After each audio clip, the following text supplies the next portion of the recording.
What's up everybody? Welcome to part 2 of Tazvia's engine build. In today's episode, I'm just going to show you guys what the car looks like and what modifications he has installed, because those will be going into the new build. And then from there, let's just dig into the engine bay and get the motor out. Let's get into it.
So stock motor, stock turbo. There's nothing wrong with the motor or the turbo, but he has an ACT clutch in there that failed, so this car can't drive at this stage. We're going to see what happened with that. Mod wise, apart from that, he has a high pressure fuel pump upgrade, JBR front mount kit, Corksport 4-inch intake, go fast bits blower valve, and expansion tank for the coolant. As far as I believe, there's still a stock downpipe here. Yeah, still stock. And then obviously NOS. We're gonna have to fix this as well.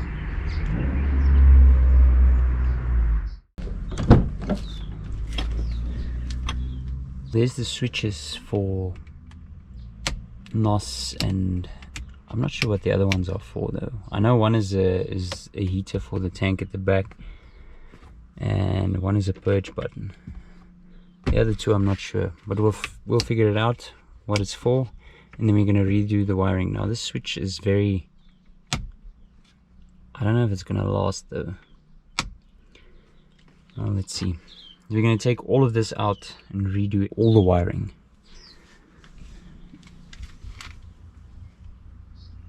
It's not something I want to see. So Tazvia took the spoiler off before he brought the car to me. We're just gonna leave it like that and put the new one on once we're done with everything. So yeah, I'm gonna pull the car back in the garage and then start taking this thing apart, because we need to get the motor out.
Okay, we're almost there.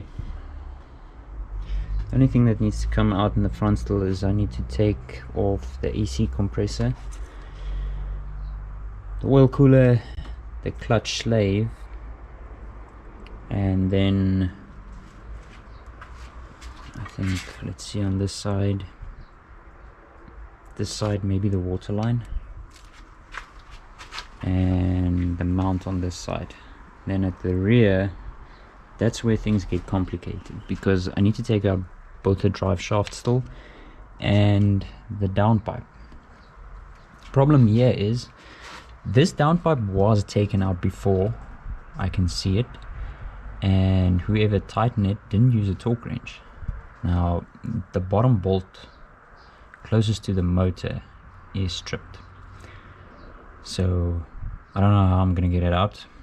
I probably need to take the entire motor out with the turbo and the downpipe.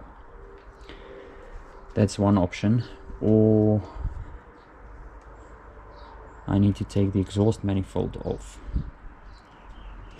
It's not really easy to do that because the turbo oil drain and feed and everything is just, it's covered by this stupid stock heat shields, so it makes it a lot more difficult. Yeah, let's see. I'm gonna jack the car up, take the rear motor mount out, and maybe loosen the engine here and move it forward, and then I'm gonna try and take the alternator off and see if for what magical reason I can maybe get that bolt loose. Otherwise I'm screwed, and yeah, I don't know, might need to take the front off also. Then I'm gonna try not to do that because there's a lot of work involved, and I don't want to drain the AC or the power steering. So yeah, let's see what we can do. Oh, by the way, look at this wiring.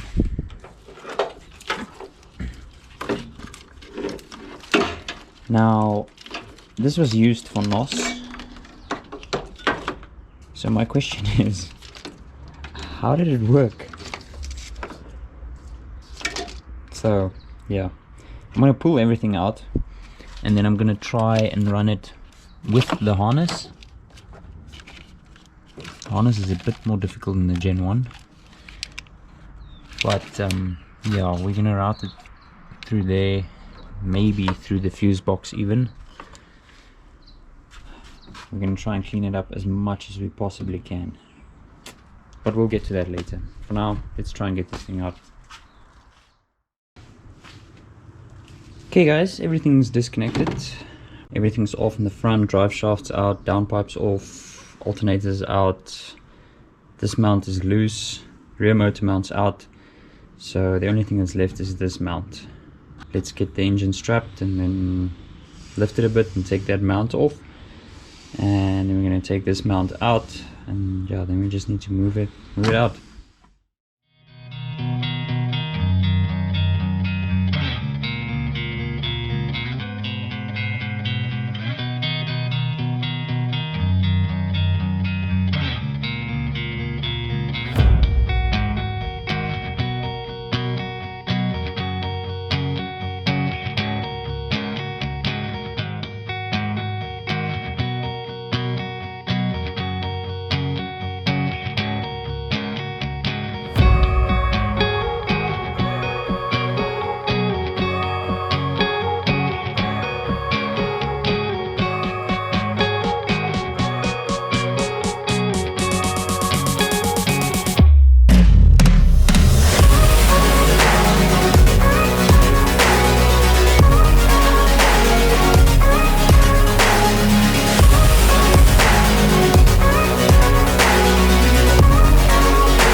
Okay, it's out. I had very little room to play with here, and obviously the bonnet, so Should have adjusted this a little bit shorter, but it is what it is. So I had to basically jack the car up a little bit, take the jack stands out, and then drop it lower, and that way I was able to pull it out. So here we have it.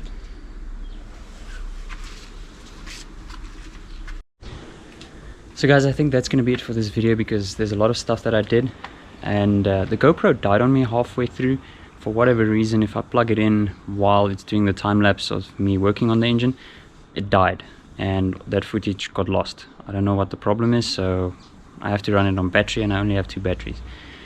Nevertheless, yeah, that's going to be it for this video. In the next video I'll take the gearbox off and start stripping the motor. I'll see you in the next one.